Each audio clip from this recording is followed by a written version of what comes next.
Muy buenas, chuches, ¿qué tal? ¿Cómo estáis? Estamos aquí de nuevo en Volver a Empezar. Y como el título dice, Volver a Empezar. O sea, ¿os imagináis que no existiese el cine? Llega el día de hoy. Plus, hoy.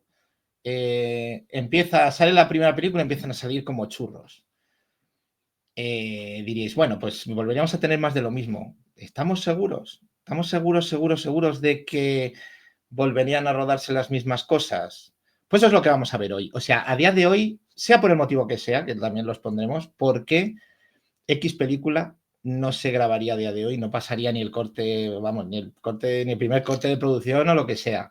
Y para eso tenemos a nuestros tertulianos habituales que van a ir entrando. Muy buenas, José Luis, Álvaro, Tomás. Peter entrará en algún momento. Yo me quedo aquí abajo si quieres. Vale, pues me quedo aquí arriba, fenomenal. Y nada, pues el tema, ¿cómo lo veis? Empezamos, si queréis. Empezamos. Como hay alguno que nos ha traído un popurrí de películas y que el pobre siempre empieza tarde, ¿sabes?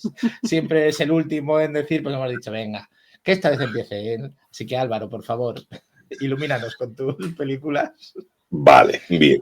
Yo vengo hoy de tío Paco. Perdona, tienes varias, ¿no? Si quieres empezar por las más antiguas y luego que entren ellos, sí. y retomamos las últimas de los 90 cuando le toque a Tomás con la que tiene. Venga, dale. Vale, pues empiezo por 1940. La primera que creo que no se podría hacer ahora mismo y que es imposible, es una que a mí me sorprendió en su momento porque era de un director que, en mi concepción, es un director muy facha, muy de derechas. Y entonces de repente me dijeron, yo defendía esta idea de que era un director muy facha y me dijeron, no, tienes que ver ciertas películas para darte cuenta de que este director no es como tú dices. Y me dijeron una que era Las uvas de la ira, de John Ford. Y me rompió absolutamente. Y dije, pues efectivamente, película más roja casi que no la hay.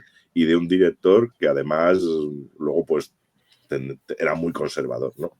Entonces pues me sorprendió mucho. Es una película sobre la depresión económica de Estados Unidos, que ahora mismo es impensable que se pudiese hacer esa película con ese discurso final de Jim Fonda.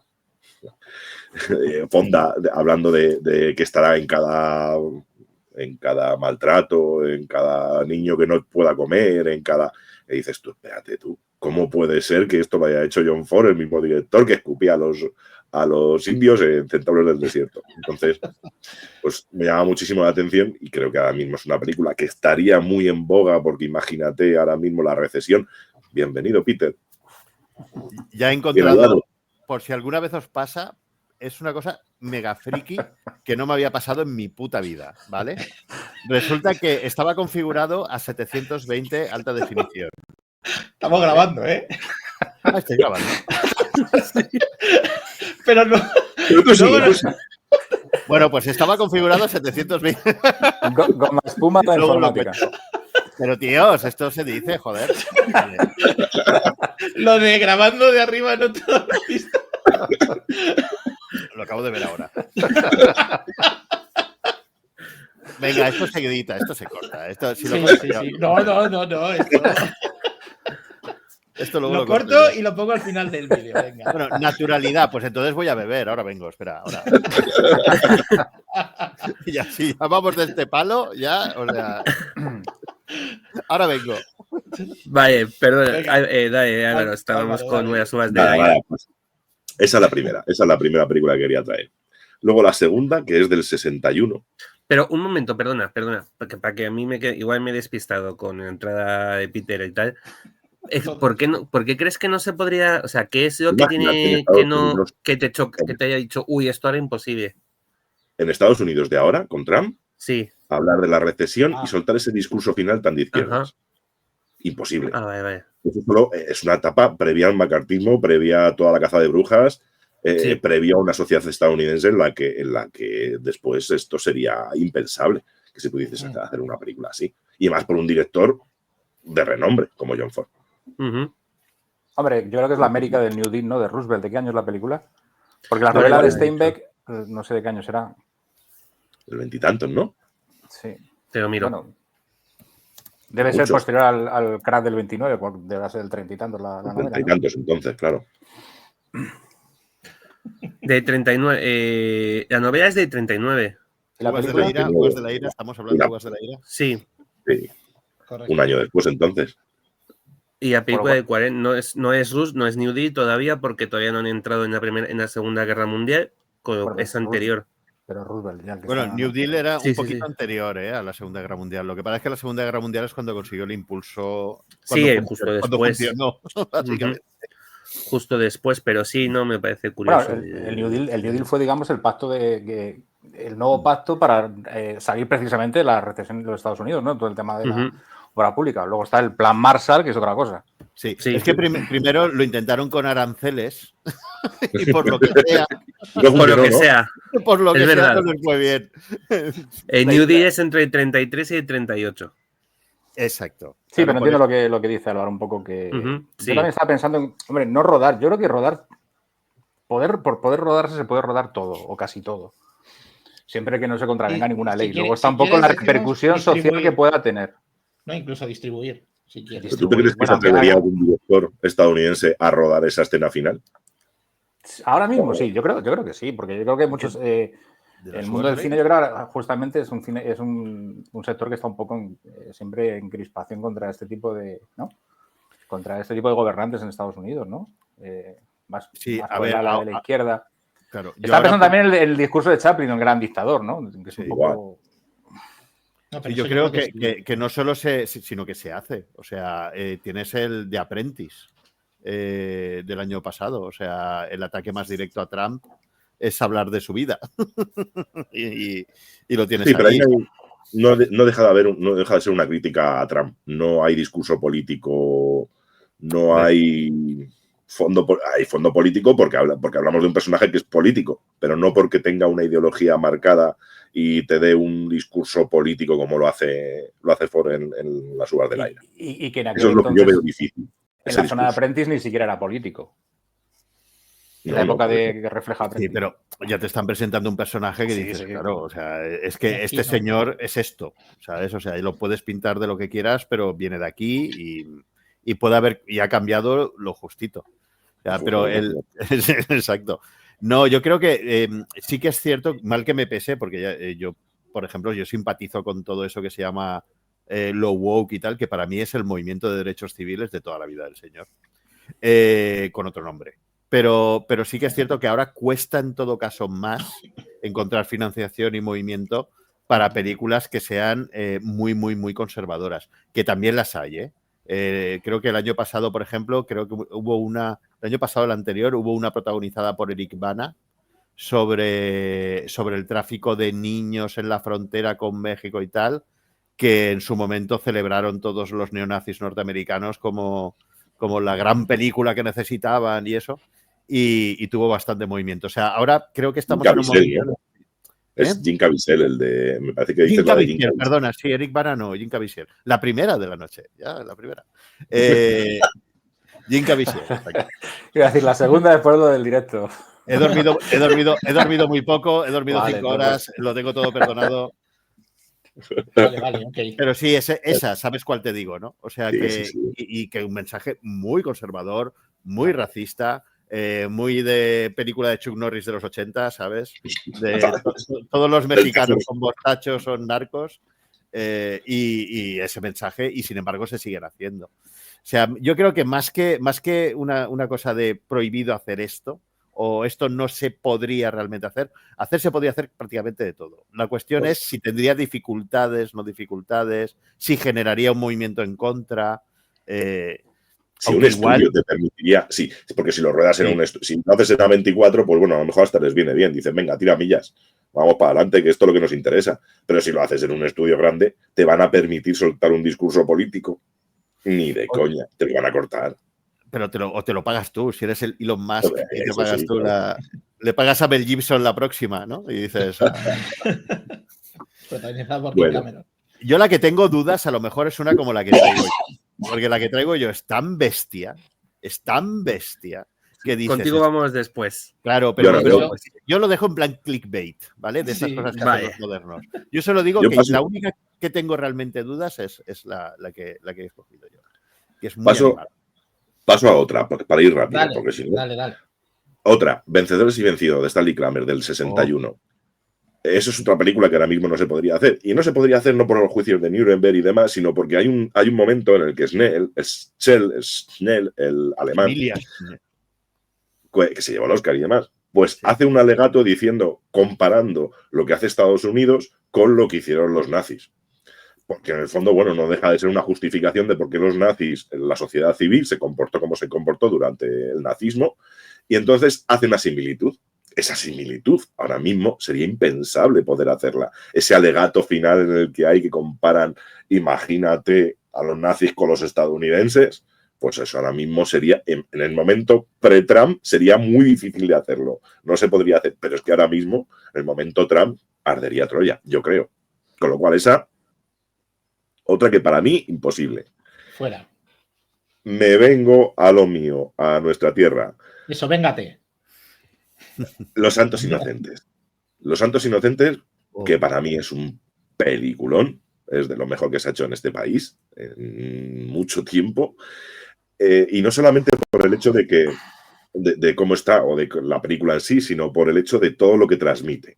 Es esa España que ya no existe, y esto lo voy a poner entre comillas, de ese señorito, esas costumbres muy arraigadas de llamarle señorito, de ese servilismo, que ya no existe desde hace tiempo y que no lo ves ahora, pero que de alguna forma yo en mi infancia sí que, criándome en un pueblo o estando en un pueblo, sí que veía no veía esto, pero veía esa situación, veía el señorito, quién no había sido señorito, quién había sido señorito, cómo era el trato, sin llegar a estos extremos que nos plantean en la película de Los Santos Inocentes, pero sí que me llamaba la atención.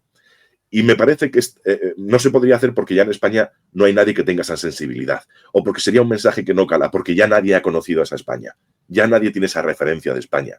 Aunque precisamente ahora, por no tener referencias de esa España, la estamos volviendo a repetir en todos estos con el pelito, el fachaleco de Vox, que te tratan otra vez como con servilismo, esperando a que tú le llames el señorito y que puedas ir cuanto más inculto mejor a la montería que ellos quieren, a hacer lo que ellos quieren y pagándote lo que ellos quieren. Volvemos. O sea, es una cosa que a mí me llama mucha atención, cómo esa España que yo conocí ya casi obsoleta, que no se veía, de alguna forma está volviendo en ciertas situaciones, en ciertos momentos, a estar ubicada. Pero como ya no existen referencias, no llegan a verla. Tú le dices, a mí me dices el señorito y yo automáticamente recurro a mis referentes, a esta película, a otras cosas para saber de qué hablamos con nuestro señorito. Pero cuando le dices a un joven el señorito de Vox, el de las gafitas, el chaval este que tiene una pinta que es que me echa para atrás, pues no lo identifican. O sea, no saben de qué hablas, no lo entienden. Entonces es una película que ahora mismo en España ya no se podría hacer porque esa gente ya no existe. Quizá de esa manera tan cruda igual no, pero yo creo que, por ejemplo, la escopeta nacional nunca se fue. Es decir, exacto, es quizá ese punto tan duro, tan crudo de Los Santos Inocentes, tal vez no, pero lo que es esa vertiente más socarrona, más burda, más que reflejaron también Berlanga y Azcona en la escopeta nacional, yo creo que eso nunca llegó a irse del todo. De hecho, cuando dices Garzón, ¿cuándo tuvo el jaleo que tuvo con no sé qué? En una montería. El de Cajamadrid, cuando no sé qué, en otra montería. O sea, que dices, todavía ese tipo de España, eso no se ha ido nunca. Es que yo creo que hablan de dos cosas diferentes, ¿no? Sí. Porque uno habla de la dignidad de los personajes de Los Santos Inocentes y lo otro habla de algo que es atemporal, que es el clientelismo político, ¿no? Pero además nacional, estructurado de una manera muy española, ¿vale? Muy ibérica, muy propia, que es en esa especie de corte alrededor de nobles de medio pelo o del rey o de, ¿sabéis? O del ministro que en ese momento está en boga y ahí se... Exacto. Perfectamente, o en todos a la cárcel otra vez, o el ministro saliente, el ministro entrante, a quién hay que hacer la pelota y a quién no. Sí, pero además con el tema de la montería, que es muy específico, muy español y muy... En España hubo un momento, en la transición, en el que el marqués dejó de ser marqués y ya no se decía que era marqués. Sí, por eso ese marqués de Venido a Menos, ¿no? Que hace maravilloso Escobar, ¿no? Pero es que ahora vuelve otra vez a llevarse el marqués. Se vuelve a hablar del marqués. Y de todas maneras, Los Santos Inocentes tiene una cosa que para mí es maravillosa. Es que es una película que está hecha por personas, o sea, desde el propio Miguel Delibes, de la novela, hasta luego el director, que ahora mismo no me cae. Exacto, que era gente que probablemente tenían una cierta sensibilidad social, pero no era gente doctrinaria, ojo, ¿eh? No eran camaradas. Esto es muy importante. Porque creo que eso es lo que hace que Los Santos Inocentes funcione tan bien. Porque no es una película de doctrina, no es una película de... No, te están contando una realidad tan palmaria, tan evidente y tan bestia que no necesita una visión de consigna. Y creo que eso es lo que hace que sea un clásico tan atemporal. Hay otras en las que en algún momento, si el que lo hace es un Bardem o es un tal, dices, se te cuela, ¿sabes? Se te cuela el mensaje. Y eso hace que para mí pierda un poquito simpatizando con eso. Pero dices, pero es que es demasiado evidente que hay una óptica tal. Pero aquí no. Aquí es una visión de una crudeza tan bestia y tan animal y tan primaria que funciona aunque no sea realmente de ese... Miguel Delibes no era especialmente... no era un rojo peligroso, ¿sabes? Y sí, pero claro, pero te está presentando una realidad que dices, si tienes un mínimo de sensibilidad, ya no política, sino humana, ya te das cuenta de que dices, esto es una barbaridad. Sí, es una película que es muy difícil de volver a hacer porque se tienen que presentar una serie de condicionantes muy, muy, muy difíciles ahora mismo de repetir. Pero como, por ejemplo, La familia Pascual Duarte, que, ¿sabes? Que es una película feroz y está basada en un libro de Camilo José Cela, que no era tampoco un rojo peligroso, precisamente. O La colmena, ¿sabes? Por películas de ese tipo, de esa época. Claro. Bueno, ¿cuál más tienes por ahí guardada? ¿O ya tomamos para... Iba a hablar de Berlanga y ya tenía la última, que es la de 1999. Vale. Que es la que... ¿La digo? Sí. Para mí, la película que es absolutamente imposible que se hiciese ahora mismo es posiblemente la película con la que más me he reído. Hay muchas otras, pero es una de las con las que más me he reído, más zafia, más burda, más... Y es este momento en el que se juntan varias personas que no tienen nada que ver y se mezclan y sale algo maravilloso, que es Austin Powers 2, la espía que me ha hecho. Lo siento. Es predilección lo que tengo por esa película, es absoluta pasión y es una cosa que es imposible volver a hacer, porque es que se junte el Florentino con una película de ese estilo y que además sean casi más fuertes los doblajes que lo que dice la propia película, sea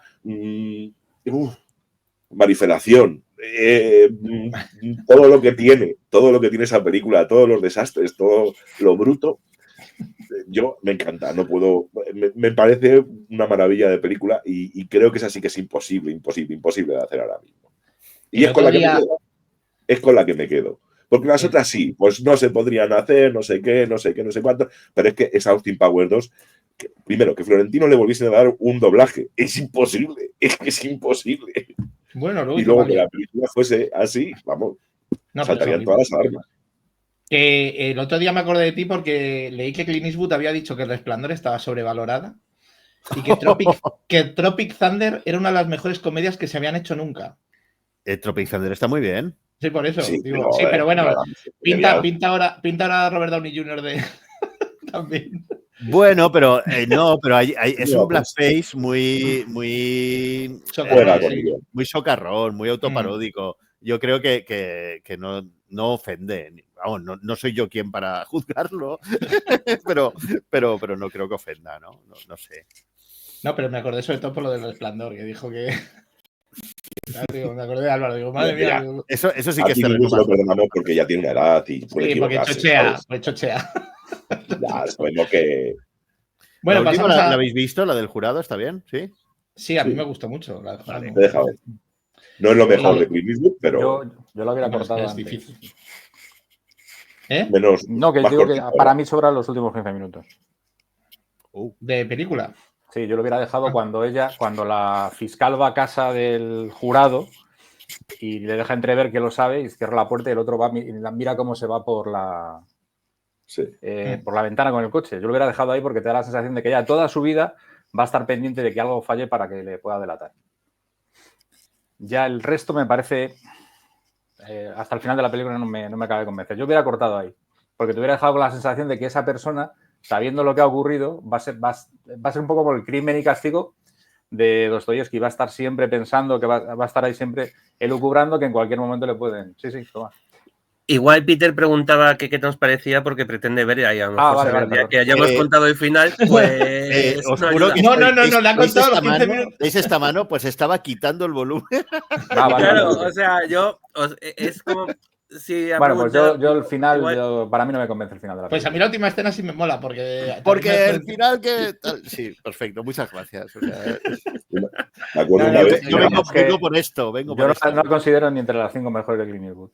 Me acuerdo una de las veces que venía, esto es una anécdota rapidita, venía en el tren cuando estudiaba en la universidad, de derecho, iba con mi libro de Los Pilares de la Tierra, es así enorme, y íbamos, de repente, lo íbamos leyendo un amigo y yo, y de repente llegamos, y ¿te lo has terminado? Sí, no sé qué, pues al final cuando pasa esto y no sé qué, y le dice no sé cuánto, pues vaya mierda, a mí no me ha gustado, pues a mí sí, pues no sé qué, no sé cuánto, y ya llega el tren, nos vamos a montar en el tren y nos damos la vuelta para... Bueno, porque quien estaba detrás, y nos vemos un chaval que se levanta de la silla con sus pilares de la tierra a la mitad y nos mira como diciendo, hijo de puta, se la habíamos colgado. Me pasó con lo de Homer, con Ángeles y Demonios, con el final, comentando el final en el tren, y llevamos en paralelo una chica que además cuando llegamos a Atocha hizo así con el libro. De esto que cerró de golpe, porque íbamos hablando justo del final, de asesino, de todo lo que pasaba, y fue como en la película está Clint Eastwood, lo que pasa se sabe desde el principio. Vale, sí, no es resolver un asesinato, con lo cual voy bajando. Vale. Se ha marcado, bueno. Os habéis marcado un Homer con la del Imperio Contraataca, ¿no? Cuando sale, que pasa al lado de la fila y dice, ¿quién iba a decir que Darth Vader era el padre de Luke Skywalker? No, a ver, no pasa nada porque esas películas son también películas que lo importante he visto hace poco un episodio de una serie que a mí me encanta, que se llama Curb Your Enthusiasm, algo así como no te flipes o tranquilízate, que es Larry David, aquí es el show de Larry David, que es una serie que, hablando un poco de lo que se puede y no se puede rodar, hay que echarle un ojo, porque ahí sí que se meten todos los charcos. Bueno, como Enrique. Y él habla un poco de hasta cuándo, es un episodio, es un poco tipo Seinfeld, ¿vale? Habla sobre nada y habla sobre todo. ¿Hasta cuándo está bien decirlo de feliz año? Cuando se cambia de año. Y yo lo de spoiler, ¿hasta cuándo se puede decir spoiler o no spoiler? ¿Cuánto tiempo tiene que tener la película? ¿Cuántos años pueden pasar para considerarse spoiler o no spoiler? Exacto. ¿Qué pensáis vosotros? A ver, yo ya te digo que no me molesta. A mí los spoilers, yo también soy muy bocas y soy muy de spoilear las cosas porque no me doy ni cuenta y estoy hablando de la película y de repente suelto él. Pero sí que es verdad que en general hay las películas que no son de giro o que, yo qué sé, o que lo importante es la dirección o que tal, dices, pues bueno, yo qué sé, la voy a disfrutar igual, ¿sabes? Porque, no sé, cuando ya te gusta mucho el cine, dices, es que es como volver a ver una película. ¿Por qué la vuelvo a ver? No la vuelvo a ver por la sorpresa. La vuelvo a ver porque la disfruto, porque me gusta cómo está rodada y como tal. Y a lo mejor pierdes el puntito del girito tal, bueno, vale, pero no sé, sobreviviré, no os preocupéis. Pero estoy totalmente en contra del spoiler. Para mí es lo peor que hay en este mundo. Porque sí, que efectivamente puede ser que Psicosis lleve mucho tiempo escrita y dirigida y hecha y efectivamente todos sabemos lo que hay. Pero ¿qué ocurre? Si alguien no la ha visto y precisamente porque estemos hablando de ella le llama la atención, si le sueltas el giro a lo mismo se le quita las ganas. Para mí siempre hay que intentar evitarlo, a pesar de... Sí, hay que intentar porque no todo el mundo es como... Pero digo en mi caso particular, no todo el... a mí no me molesta especialmente por eso, porque si la película es buena la voy a disfrutar. No te digo igual, pero en Psicosis es imposible evitar el spoiler porque en cualquier sitio te aparece la famosa escena que da el giro de la película. A mí es que me pasó eso. Yo la vi tarde. Imposible. Y como lo de ya Bruce Willis. O sea, todo el mundo cada vez que pasa hay un giro, dicen, como lo de Bruce Willis, cuando cualquiera diría que no sé qué. A ver, es que lo de Bruce son Willis... Cosas, es imposible. Es que lo dijeron en el Congreso de los Diputados, ¿eh? Lo dijo uno. Es que es imposible. Que hubo rumor. Y lo de Psicosis peor, porque Psicosis ya está tan metido en todo él y lo meten en todos lados que es imposible que no te enteres. O sea, que a esa señora la matan, es imposible. Y más ahora. O sea, ahora intentar mantener algo sin es muy difícil. Es muy difícil. Sí, es complicado. Además es que los trailers ya prácticamente te Tomás con el de amateur, ¿no? Si es que de los 4 por los que vaya visto cómo se ha cargado, y es que es verdad, dices tú, pues es cierto, es cierto. O sea, es que entre que muchas películas ya son de plantilla y son A más B más C, y en el tráiler ya te ponen el A, el B y el C, con poquito cine que hayas visto ya te la sabes. Dices, ya es que esto ya sé lo que siempre existe la pequeña posibilidad remota de que te sorprendan, pero te tienes que ir a cine de autor realmente para tener ese puntito. Si no. Y el cine de autor al final lo acabas disfrutando por otras cosas. Exactamente, no por eso. Claro. Ya de off topic, he dicho lo de Homer y tal, con los de Star Wars, no sé si lo comenté el otro día, no sé para vosotros, vi un programa de televisión que preguntaron que quién era el padre de Luke Skywalker. No, ¿verdad? No os lo he contado. Os pasaré el vídeo y contesta uno, da el botón y dice Anakin Skywalker. Dice, no es correcto. Pasa el rebote y dice el otro, Darth Vader, y se la dan por buena. No, eso es impugnable, eso es impugnable. Te paso el vídeo ahora mismo, la cara del otro es un poema, ¿eh? No, claro, dices, perdonad. Eso es no tener ni puta idea de lo que estás preguntando directamente. Saco el láser y me lías a hablazos allí contra el mundo, hombre, vamos. Porque no da conmigo, si no impugno, ahí mismo, ¿eh? O sea, según dice el otro Darth Vader, digo, no, señores, no, pues os lo voy a pasar. O sea, de todas formas, hay por ahí alucinante. La aparición y es un programa de televisión, ¿eh? De Mark Hamill en un talk show de estos, un late night estadounidense hace unos años, donde habla de cómo circuló el guión de El Imperio Contraataca. De cómo él se lo dejaba a los amigos y no sé qué, no sé cuántos. Con lo cual, a lo mejor el tema de lo de yo soy tu padre de Darth Vader a Luke Skywalker no era tan spoiler como pensábamos. Aunque es un giro súper dramático, pero a lo mejor ellos no lo entendían como, oye, es un spoiler. Y hubo gente que a lo mejor ya fue sabiendo.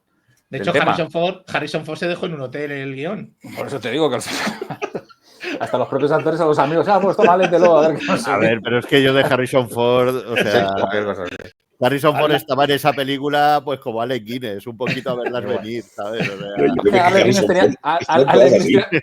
Guinness estaba un poquito mejor porque tenía un 2,5% de la recaudación de merchandising. Sí, pero que yo creo que no se lo esperaba, o sea, pero yo me imagino a Alec Guinness rodando eso que no sabría. Dice, esto sí, la recaudación, pero eso luego. Y dice, pero en ese momento la cara de yo estoy aquí, soy un místico galáctico. Sí, ya lo comentamos. Yo que he hecho Lones de Arabia. Que le costaba, que tenía como mucha desidia también a la hora de rodar. Por lo que sea. Esto ya se comentó por aquí. Bueno, ¿cuál es la siguiente? ¿A quién pasamos? Venga. He terminado.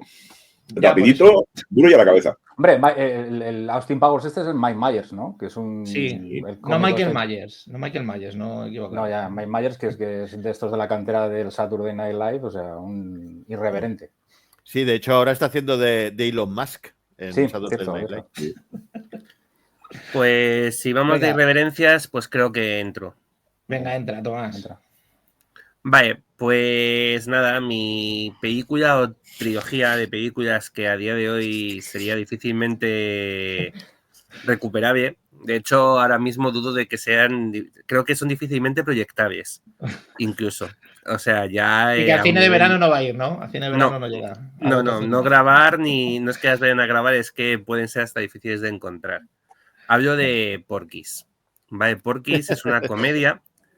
Es una comedia brutal. O sea, yo no me he reído, como decía Álvaro antes, yo no me he reído en mi vida, ¿eh? En mi vida viendo una película como me reí en su momento con la segunda película de Porky's. Ya no digo ni la primera, la segunda. Yo con la primera me gusta más. La primera me gusta, pero es que con la segunda yo creí que me daba algo. Y yo debía tener, pues Porky's es la primera película es de 81 y la segunda es de 83. Yo entiendo que no la vi de estreno, o sea, no tenía 5 años, pero que tuviera 10 cuando pude ver Porky's a lo mejor la primera vez. Y me reí como no hay un mañana. Porky's es una película sobre universitarios. Es una película de universitarios que afrontan al American Style su vida, sobre todo su vida sexual. O sea, se centra muchísimo en las relaciones entre los chicos y las chicas, en el sexo. Es que es sexo, es que Porky's va de sexo, tetas, y hace bromas sobre... Y toda la película son bromas sobre sexo y sobre tetas.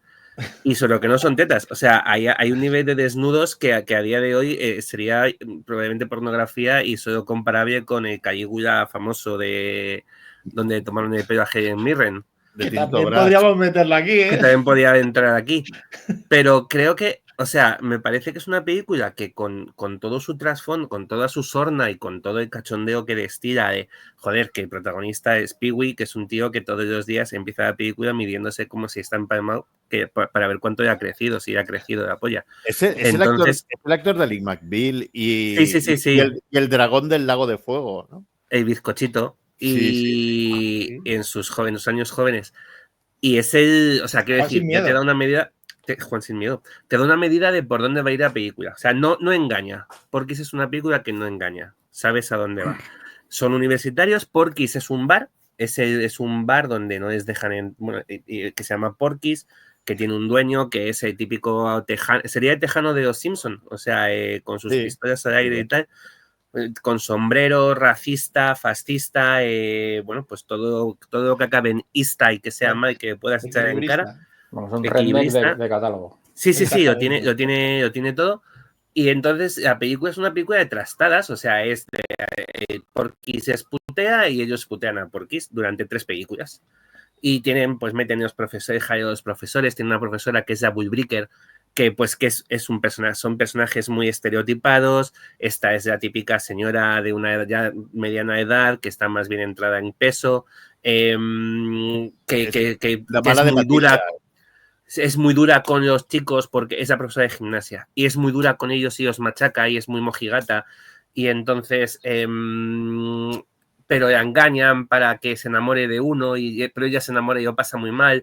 Y entonces ellos, como en el fondo al final tienen este buen corazón, que son golfos, pero de buen corazón, buscan a su amor verdadero para que la profesora... O sea, pues un poco tiene ese rollo o sea, que es una película buen rollera, que es para echar un rato y 4 carcajadas, bueno, 4 o 25.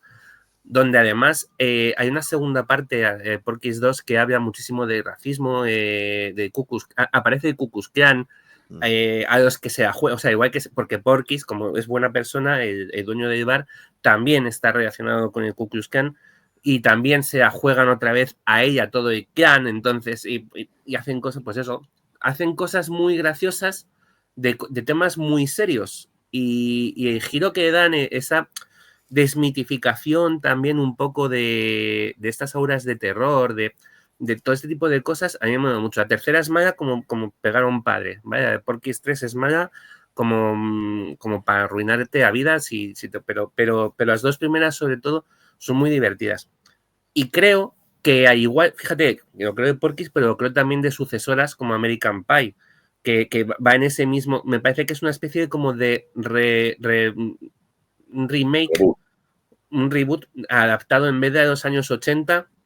American Pie no sé si es de mitad de los 90. O sea, al final es como cambiar las mismas preocupaciones.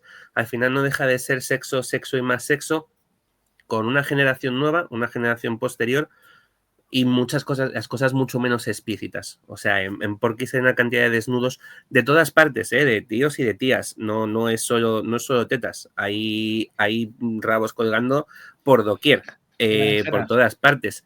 Efectivamente, hay berenjenas. Pero... Y a través de los agujeros de la ducha, ¿no? A través de los agujeros de la ducha, correcto. Y que se mueven por las paredes y cosas de estas. O sea, pero creo que efectivamente es una película que tiene tal cantidad de referencias al sexo, que con la sociedad puritana que hemos generado sería imposible. O sea, ya en mi época, yo recuerdo algún compañero de clase, una compañera de clase que nos decía que sus padres no se habían dejado ver cuando nosotros éramos niños. O sea, creo que a día de hoy sería imposible. Por eso digo que no es que me parezca una película difícil de grabar, me parece una película hasta difícil de proyectar en algún sitio sin que puedas ofender a alguien, porque además, pues eso, dentro de que es una película de los años 80, y donde, ojo, se defienden muchísimas cosas que a día de hoy todavía se siguen luchando por defender. Las chicas no son de nadie, o sea, se acuestan con quien quieren, hacen lo que les da la gana.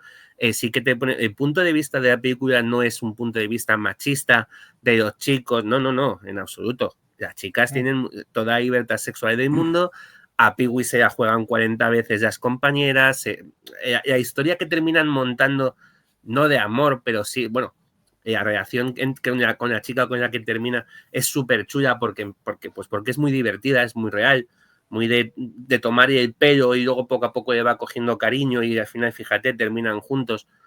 No sé, me parece que es una película que fue muy guay en su momento. Creo que es una película muy divertida, pero sí que es verdad que creo que la carga que tiene, la carga sexual y de desnudos y todo eso, impide que sería una película que a día de hoy nadie se pudiera atrever a poner encima, a proyectar siquiera, ya te digo. Bueno, imposible. Tú se lo dices a Lancimos y te la hace, pero vamos. Pues siempre el tema de desnudo no hay problema, no te preocupes. Pero con Emma Stone, ¿eh? Me estaba recordando que todo este es, voy a decir, su género de... National Lampoon. Efectivamente, Desmadre Americana, iba a decir, del año 78 con James Belushi. Y luego es curioso, porque muchas de estas películas hablan del despertar sexual de los jóvenes americanos. Y es el contraste entre este tipo de comedias y luego películas como El Graduado, Verano del 42. Es un poco ese contraste de un cine frente a otro. La verdad que me hace mucha gracia. Es clásico de los 80, o sea, es tan clásico como... Pero me hace mucha gracia incluso el público al que va dirigida, o sea, porque efectivamente desnudos puedes hacer en el cine. Sí. Claro, o sea, no hay problema. Pero no dirigido a un público juvenil. O sea, que es una comedia... Es que es para chavales. Yo no sé, o sea, no es una comedia para gente de 35 años, es una comedia para chavales. Eran los últimos coletazos de la revolución sexual, ¿vale? De los 60-70 sobre todo.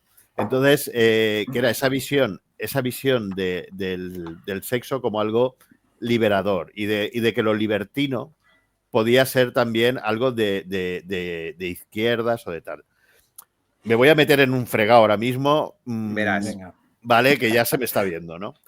Pero es verdad que hay cierto feminismo, que había cierto feminismo ya entonces, porque cuando hablas con veteranos de aquella época ya te dicen, cuidadito con las SOR no sé qué, que ya iban por ahí, que introdujeron todo aquello de que tiene su base de la cosificación, de no sé qué, de no sé cuánto, que ha hecho que sí que es verdad que estas películas ahora se vean como, es que están cosificando el cuerpo femenino, tal, no sé qué. A ver, El Jardín.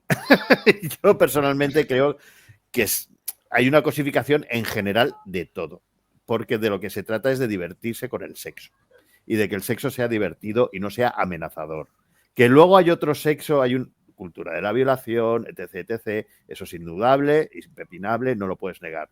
Pero es que en este caso no se está hablando de eso. Se está hablando del sexo como algo festivo, como algo disfrutable y como algo desde el punto de vista muy libertino y muy progresista también, porque como tú dices, es gente que lucha contra el racismo, que las mujeres, las chicas tienen tienen su propio deseo sexual y disfrutan tanto como ellos y gastan las mismas putadas. Es que a nivel de cosificación, por así decirlo, mundo. seguro que hay alguna de ellas, no recuerdo bien, que hayan venido a mellones. No lo sé, no lo tengo grabado. Pero que a uno de ellos, hay una de ellas que es la amiga que es peor que ellos, o sea. Uno de ellos le llaman puro y le llaman puro no porque fume. O sea, quiero decir... Que dejan tirado con la fea, es verdad. A ver, la película, yo estaba viendo y tiene la clasificación R en Estados Unidos y más 18 en España.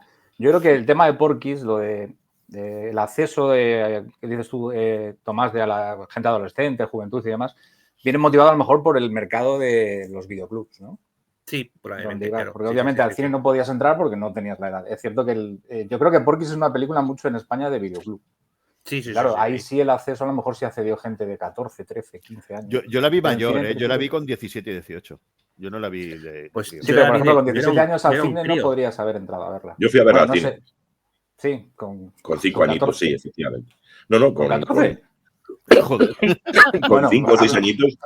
A tope, también te digo, Sí, porque la ponían en un cine de verano Entonces yo me acuerdo que yo quería ir al cine de tal y me dijeron mis tíos con los que estaba aquel entonces en aquel veraneo, me dijeron, ¿no friegan los platos o no hay cine? Y fregué los platos y me llevaron a ver, pues me acuerdo, o sea, me llevaron a ver la doble que era una de un submarino o algo así y esta de Porky.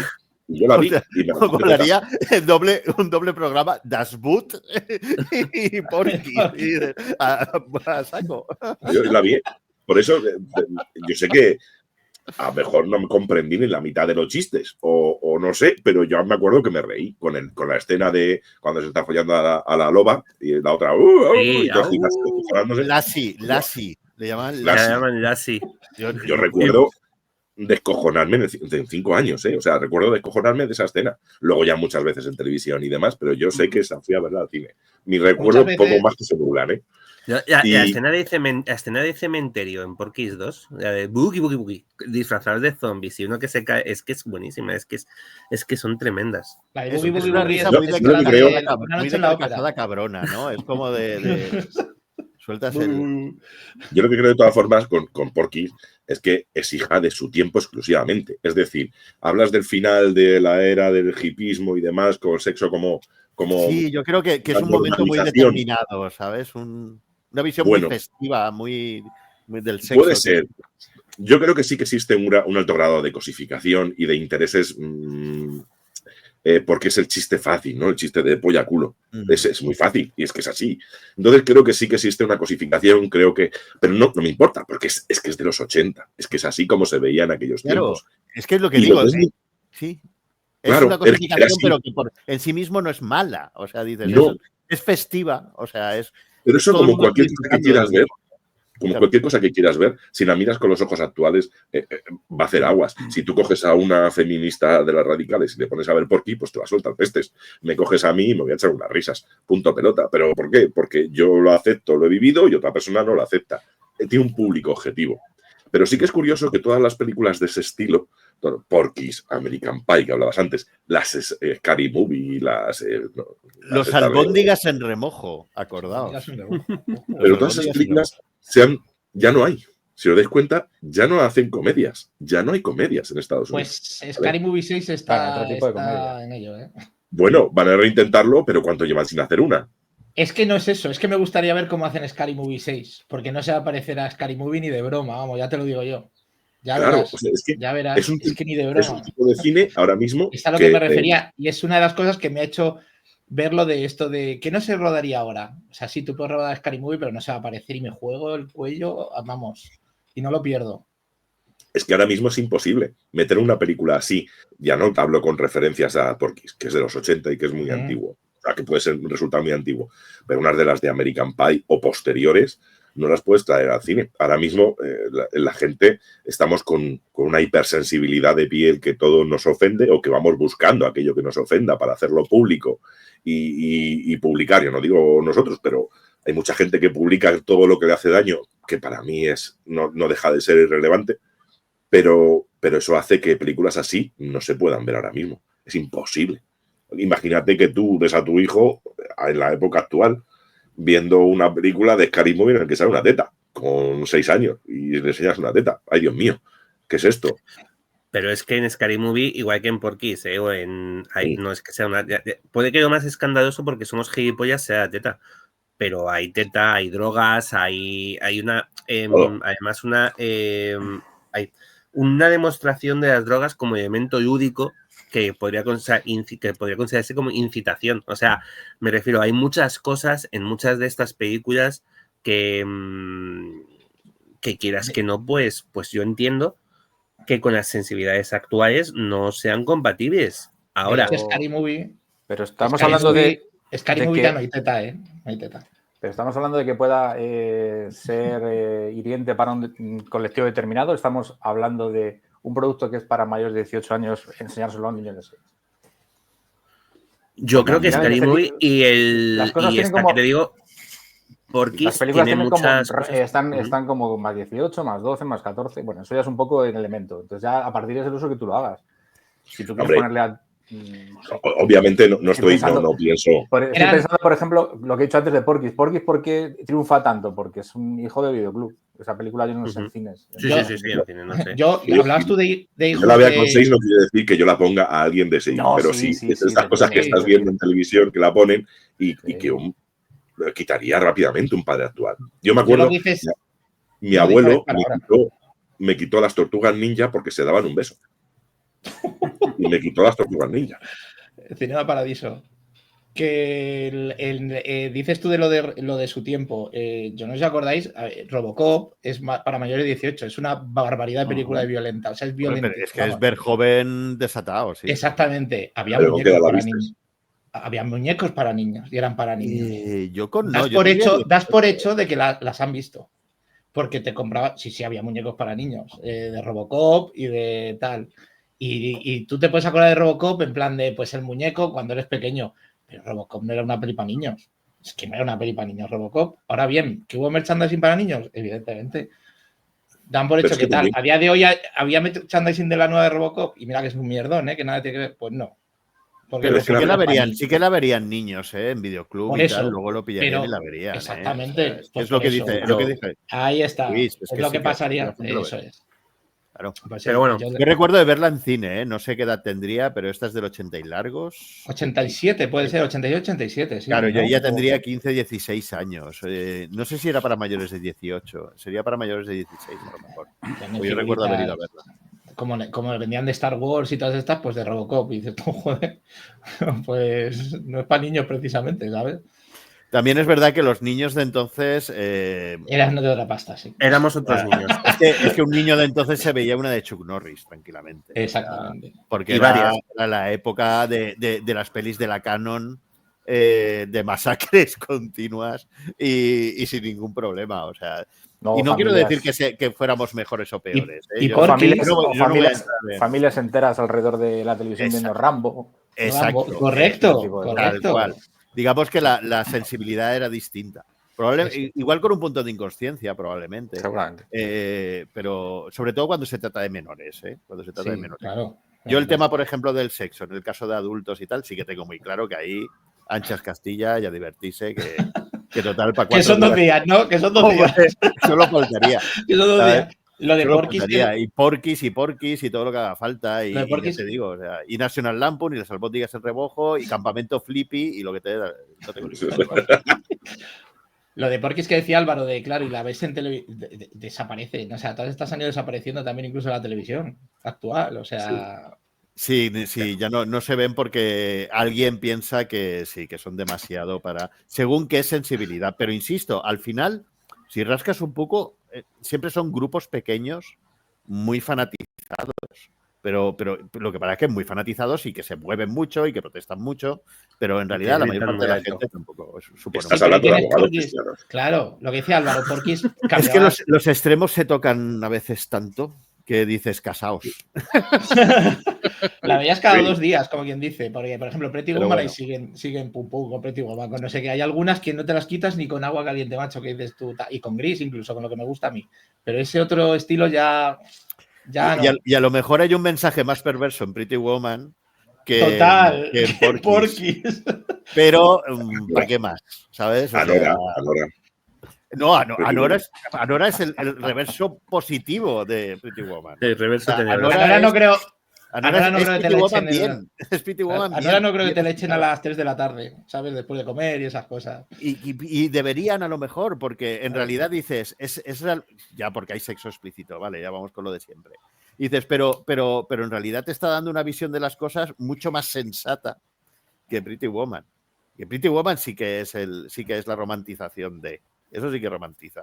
Anora no romantiza una mierda, ya lo hemos hablado. De todas formas, yo estoy pensando en que ahora mismo que lo acabas de decir, o que ha salido el tema de Anora y Pretty Woman, y yo con mi hija de 10 años digo, hostias, no he visto obviamente no he visto ninguna de las dos con ella, pero si tuviese que ver, Anora preferiría que la viese, puede confundir el mensaje, y Pretty Woman puede confundir el mensaje. Uf, qué difícil sería ponerle una de esas. Es difícil. Yo no he visto a Nora, pero Pretty Woman es una mierda. O sea, que simplemente por eso. O sea, simplemente por eso no la ponga Pretty Woman porque es un mierdón. O sea. Bueno, vamos a avanzar, si os parece bien. Vale, pues sí, yo creo que además como ha sacado las sábanas blancas, yo creo que debería seguir Peter. Hablando de Porky's 2, del Ku Klux Klan. Dale, porque la tuya va a ir ganando un poco. La tuya va a ir de manera natural detrás. Sí, también va detrás. Sí. Va clavadita, o sea. Vamos, hoy hemos hilado súper fino, con el encadenamiento, vamos. Sí, además va muy bien porque pasamos de los grandes tabús, ¿no? Que es el sexo y tal, y ahora otro que yo creo que en este caso sí con motivo, que es el racismo. O sea, yo voy a hablar de una película que creo, esta sí que creo, que sería muy complicado hacerla. Más que nada porque podría constituir prácticamente en cualquier legislación moderna delito de odio. O sea, es que es muy difícil hacer una película y está catalogada, cuando te pones a mirar un poquito sobre esta película, está catalogada como la película más racista de la historia, incluyendo películas como El judío Sus, que hizo en su momento al arbitrio de Goebbels, el que hicieron los nazis. O sea, que dices, esta es más racista que eso. O sea, estamos hablando además de una película que probablemente fundó el cine tal y como lo conocemos. Es una película de 1915 que se llama El nacimiento de una nación. Que a mí me encanta porque dices, es que la explicación, el título original no era El nacimiento de una nación. El título original era The Klansman. Porque el hombre del clan. Ya te están dando un poquito la idea de por dónde van los tiros, nunca mejor dicho. La película es de Griffith, todo el mundo sabe, bueno, más o menos si eres aficionadillo al cine, ya sabes que Griffith es uno de los grandes patriarcas del cine, porque es cierto que yo no me atrevo a decir que inventara el lenguaje cinematográfico, porque eso es muy difícil de decir, porque ya había películas anteriores, incluso películas de una hora o de tal. Él ya había hecho varias películas de una hora, pero sí que es un poco como una película que reúne buena parte de todo eso que se había ido gestando y se plasma en una sola película para crear lo que entendemos nosotros ahora como cine moderno. Y por eso está considerada también una obra maestra, paradójicamente. Es que para muchos Griffith es el padre del montaje. Sí, es cierto. Entonces no había montaje como tal. Claro, antes la mayor parte de las películas eran realmente teatro filmado. O sea, era una cámara quieta filmando lo que hacían digo la mayoría, ¿eh? Si rascas un poquito... hay cosas. Te encuentras cosas, exacto. Te encuentras ya pues movimientos de cámara, tal. Lo que hace Griffith es coger todo eso y probablemente añadir también lo suyo y hacer un mamotreto de 3 horas que curiosamente es hasta entretenido si consigues evitar las arcadas. ¿A qué voy? La película es tan increíble y absolutamente racista que hasta la mayor parte de los negros que salen son blancos pintados.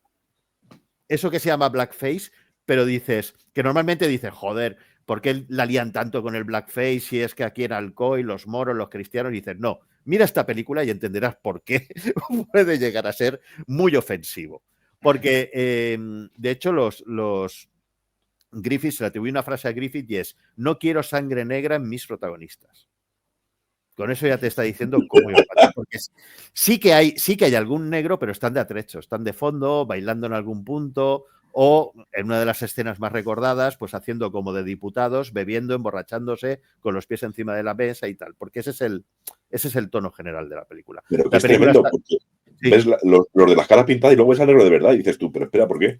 Sí, canta un montón, o sea, es una barbaridad. La película en su momento es una adaptación bastante fiel, curiosamente, de unos libros de un reverendo sureño. El propio Griffith era hijo de un coronel del ejército sudista. Claro, es que haceos a la idea, es 1915. Es decir, es que había gente viva todavía que había combatido en la guerra civil. Y aquí lo que hay realmente es un ajuste de cuentas. Además, es un ajuste de cuentas muy perverso porque está rodado y con una intención documental, ¿vale? Es decir, la idea que hay, que es una idea muy de la época, es de presentarte los hechos como reales.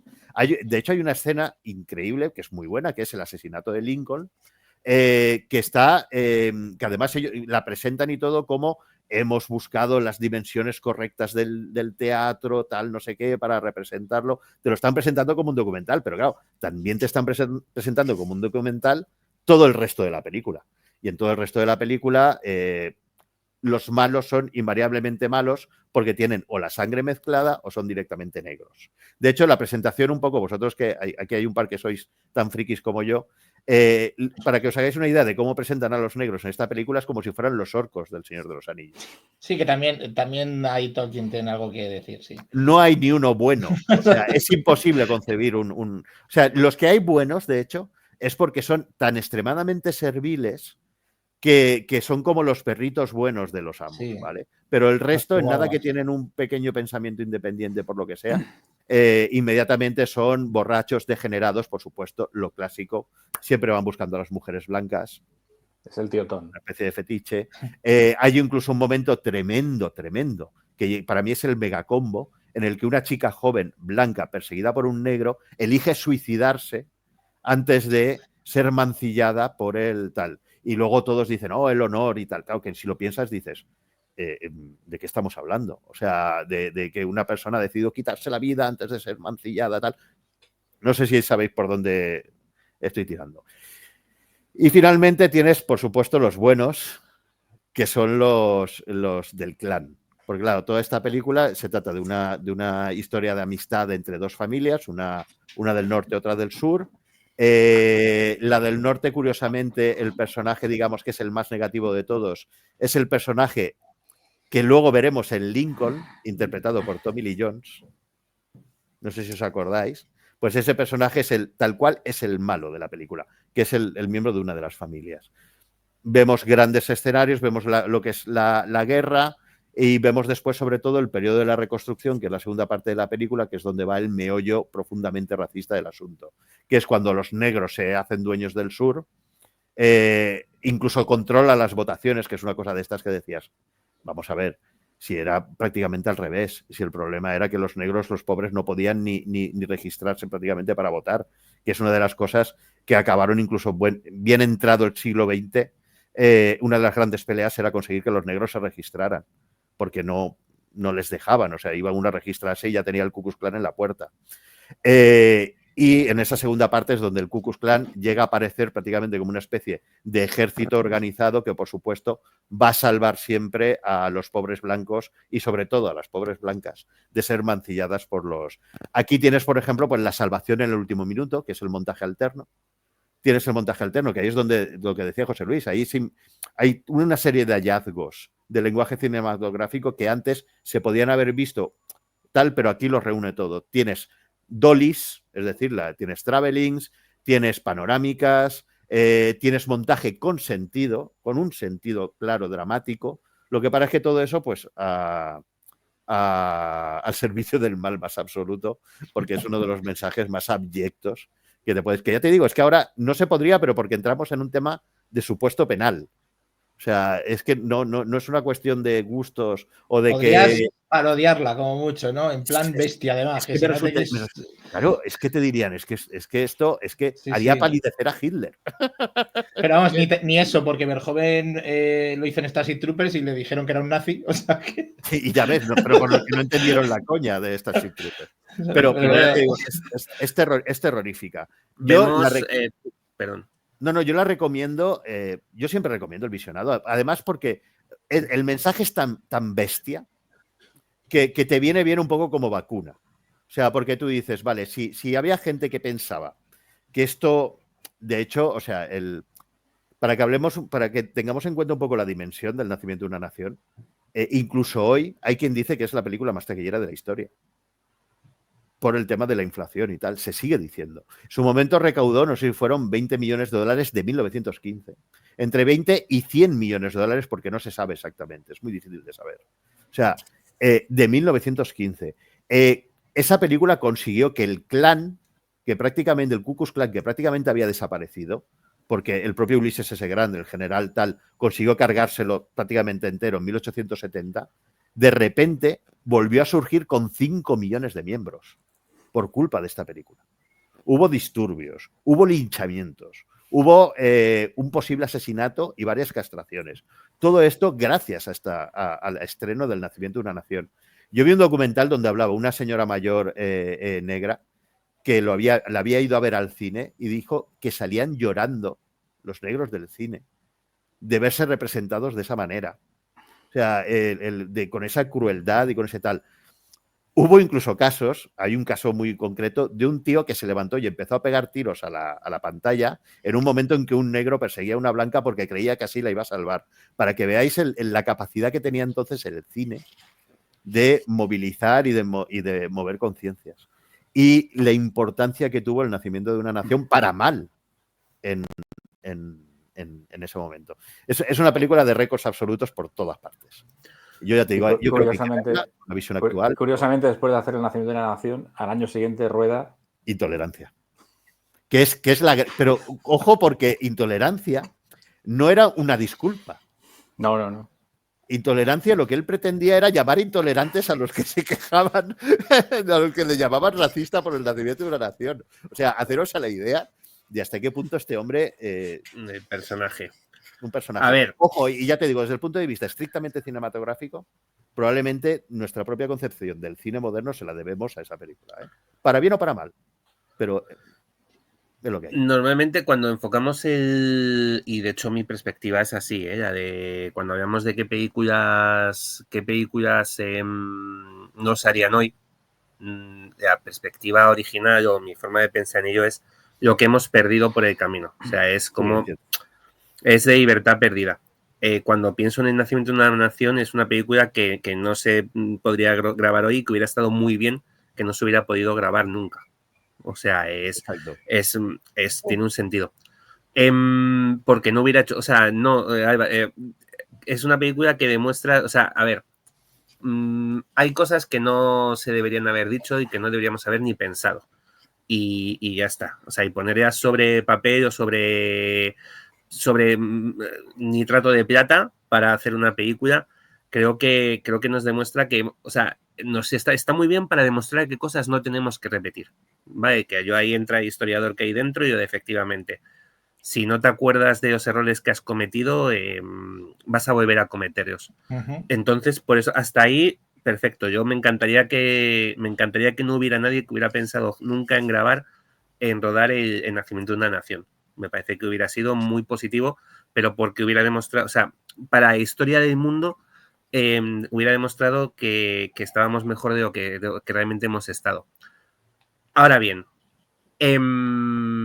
me parece muy curioso cuando se utiliza como ejemplo y como se utiliza, me parece un disparador muy bueno de narrativas.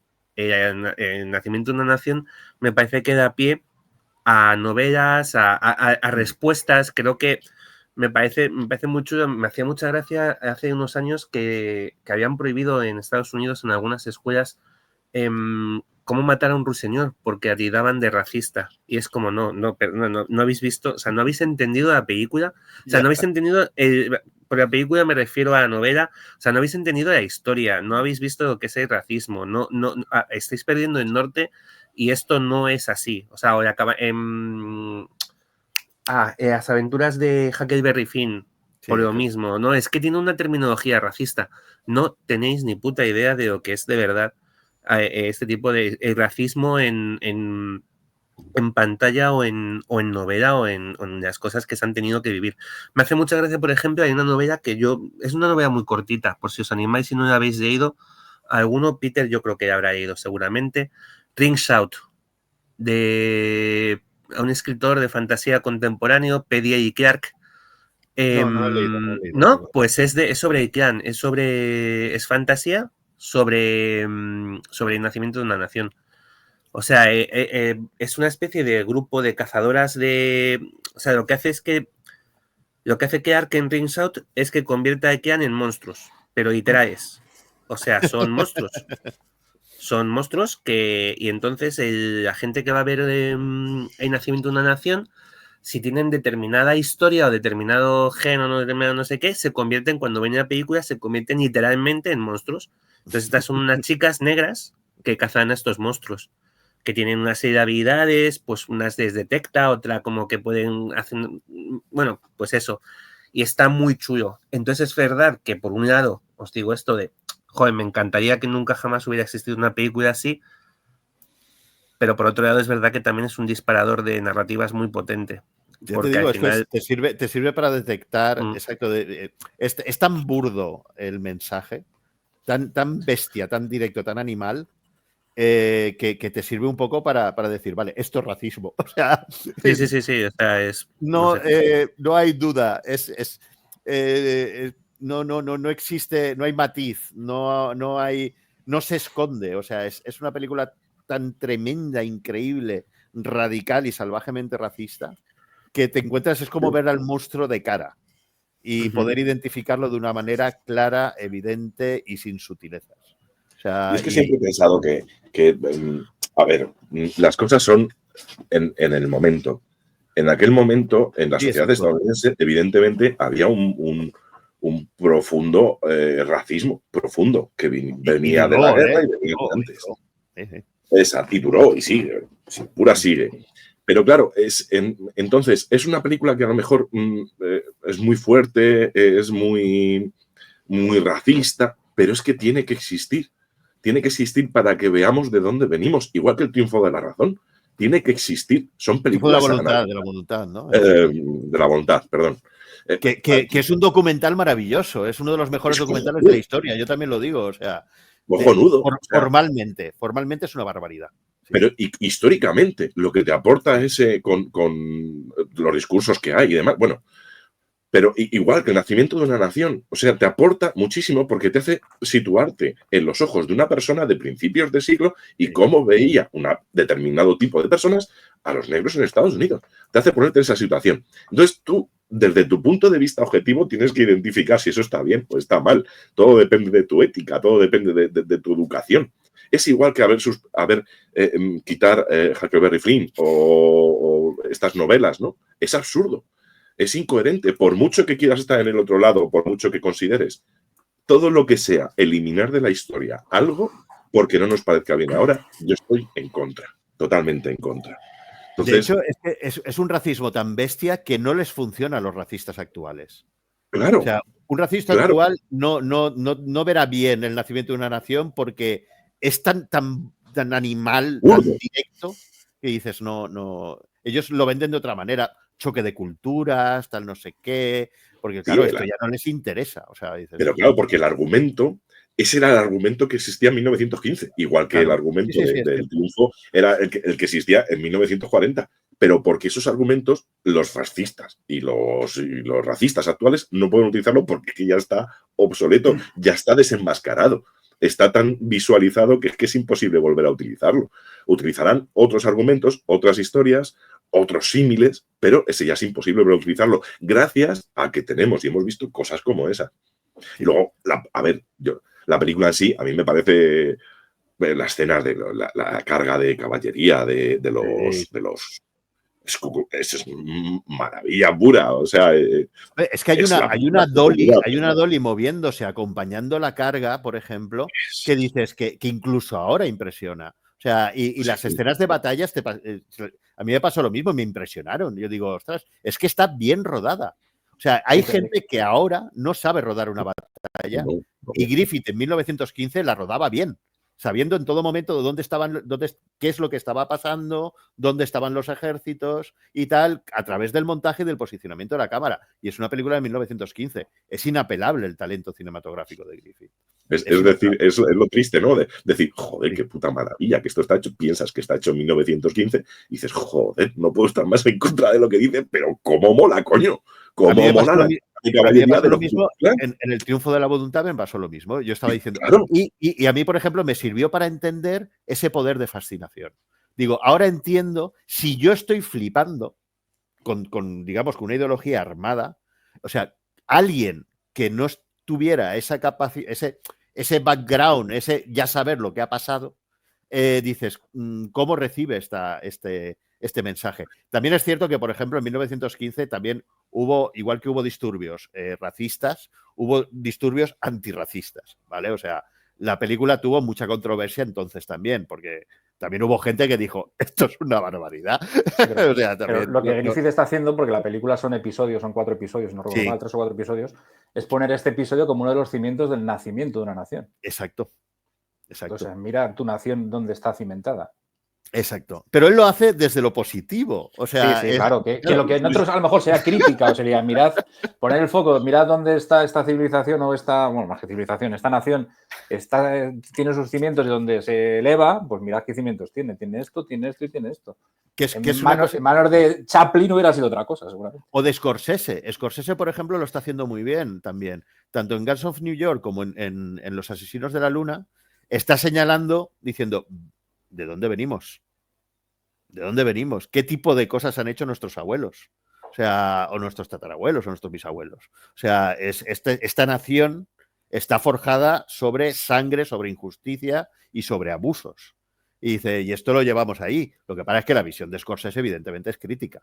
La visión de Griffith es festivalera. Claro, ¿no? O sea, es apologética, sí. Es una cosa. Es que, ya te digo, yo recomiendo verla por eso, porque dice, es que casi te vacuna contra el racismo. Es tan exagerado. No, es que además, a ver, salvando que las distancias, porque es cine mudo, porque las cosas que tienes que hacer un cuajo para verlas actualmente, pero como hablábamos de Nosferatu en su momento, ¿no? De cómo cuesta ver una película muda a una persona que no está acostumbrada o que no tenga especial interés. Y estas de las que cuestan, porque además, claro, ves a los negros pintados y dices... 3 horas, son 3 horas que digo, ¿Sabes lo que pasa? 3 horas. Que nos hemos acostumbrado en el cine a que las explicaciones nos las den con el diálogo y la palabra. Y entonces en el cine mudo las explicaciones se las tienen que dar de otra manera. Sí. Y es lo que muchas veces nos cuesta captar. Todo ese simbolismo que tiene la imagen. Todo, claro. Muchas veces lo captas, pero muchas veces se te escapa porque tú ya estás acostumbrado a que la trama te la dé un poco el diálogo. Y es lo que, bueno, lo que en este caso es lo que cuesta cuando ves una película de cine mudo. Es olvidarte de todo ese background que tienes, que es imposible, y verlo de otra manera, pero es que eso es imposible. Qué bien traído me lo dejas para hablar de 2001.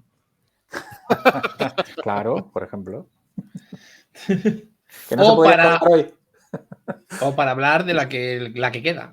Sí, vamos a ver, después de lo del ejercicio de Griffith, lo de Disney es casi minuta, o sea, vamos a ver. Pero Disney es la vieja confiable, son los cuervos de Dumbo, ¿eh? O sea, es el... Disney tiene una película del año 46 que se llama Canción del Sur, que yo creo que es más conocida por sus... todo lo que los ríos de tinta que ha arrastrado y demás, que por lo que la calidad de la película en sí. Donde, bueno, es una película del año 46, donde Disney por primera vez conjuga la imagen real con el dibujo animado, con la animación, cosa que luego haría posterior en algunas películas así muy conocidas de la casa, pero que esto fue más que nada fruto de que después de la Segunda Guerra Mundial Disney estaba con bastante poco dinero y una de las ideas era rodar de esta manera porque era más barato. Todo animado hubiera sido más caro, así sería más barato. ¿Y qué cogió para esta primera prueba de donde se funde la imagen real y la animación? Pues un libro del siglo XIX que en principio es una recopilación de leyendas, de cuentos, de fábulas de personas afroamericanas que trabajaban en plantaciones de un tipo que se llamaba, porque no he apuntado, era el tío no sé George qué, Chandler ¿no? Harris, que trabajó en una plantación y lo que hizo fue recopilar todos esos relatos, crear un personaje que se llamaba el tío Remus, bueno, y fue sacando como varios libros. Bueno, pues aquí, ¿qué pasa con esta película? Esta película Disney siempre ha renegado de ella.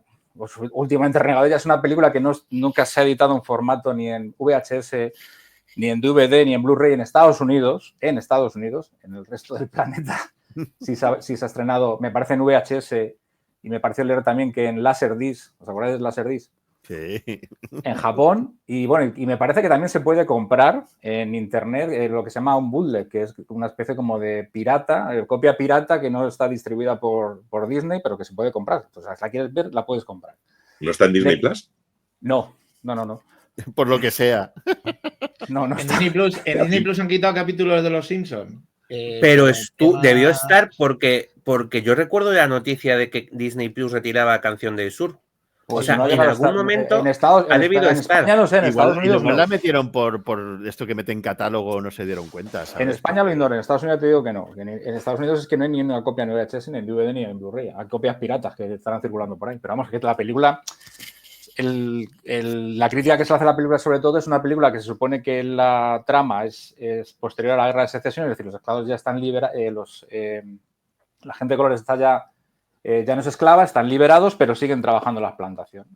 Pero sigue un poco con ese buenismo de, iba a decir lo que el viento se llevó, de la plantación, de que aquí todo es armonía, bueno, aquí todos nos llevamos bien, y encima, además, cuando los actores de color hablan con pues, un acento muy marcado.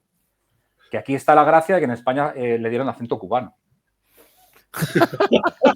Para hacerlo bien. Como diferente. Entonces, claro, está muy bien porque no nos dejamos a nadie sin ofender. Efectivamente, es un acento muy forzado, muy del sur.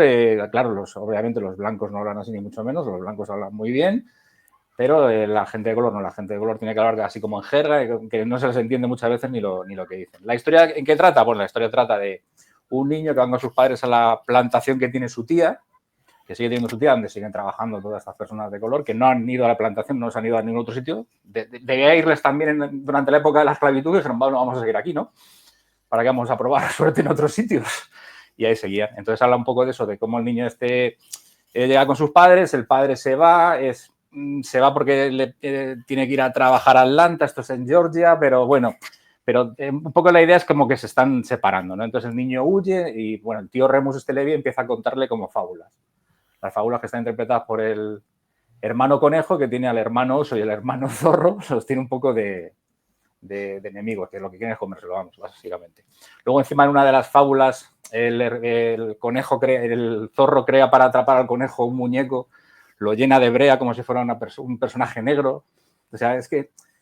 Y sobre todo lo que tienes que sigue presentando a la población negra, pues una población que, pues eso, que se deja llevar, que bueno, que vale, perezosos, que viven todavía un poco en la incultura y todo esto. Entonces, un poco, tiende siempre a renegar esta película. Es una película que intenta deshacerse de ella como sea. Es más, había una atracción de esta en Disney, que se llama Splash, no sé qué, la montaña, Mountain Splash, que era sobre esta película que ha cambiado hace unos años y ahora es de Tiana y el sapo. O sea, quiere borrar todas las huellas que pueda sobre esta película. Bueno, pero ya está ahí en la historia, yo creo que esto ya no se lo puede quitar de encima. Curiosamente, hay una actriz de color que se llama Whoopi Goldberg que quiere rescatar la película. Quiere rescatar la película para abrir el diálogo. La película, ya digo, que técnicamente está bien. ¿Por qué? Porque conjuga lo de la imagen y la imagen real. La imagen real, perdón, y la animación. Por cierto, el director de fotografía es Greg Toland, que es el director de Ciudadano Kane. O sea, el director de Orson Welles, de fotografía. O sea, que la película técnicamente no está mal. Lo que pasa es que subyace ese mensaje. Por cierto, en su día ganó 2 Oscars. El Oscar a la mejor canción, que es la de Zipa Di Buda, esta que pongo yo ahí. Y el actor que se llama James Bucket, ganó un Oscar honorífico por esta película. No le dieron el Oscar a mejor actor, sino Oscar honorífico por esta película. Y está Hattie McDaniels. A mejor negro o algo de esto, ¿no? Por la aportación humanista que da el personaje, no sé qué rollos.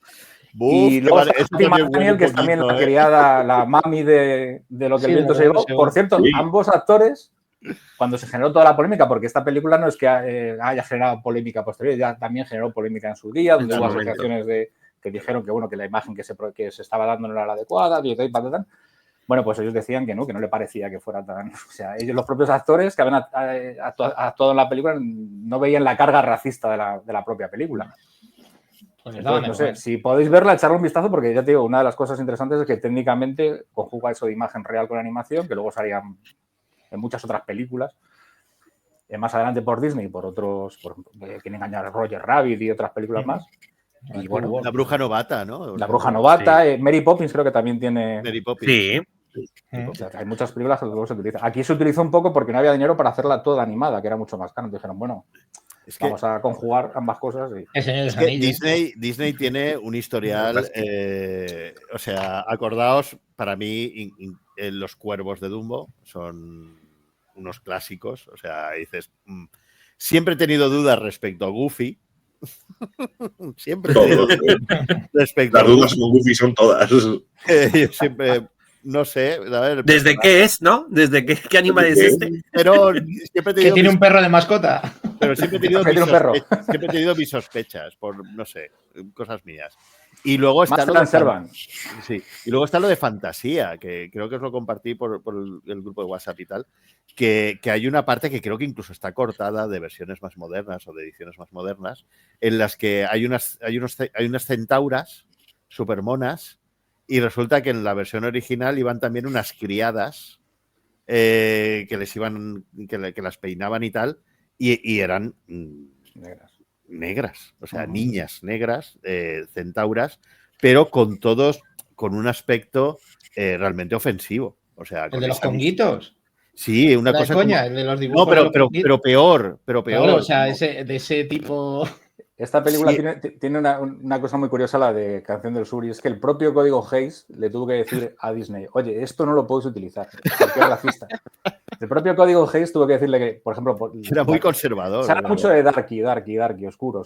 Y dijo, no, o sea, esto no lo pongas porque eso es racista a todas... Claro. Es que... A todas luces. O sea, hasta el propio censor le tuvo que decir, mira...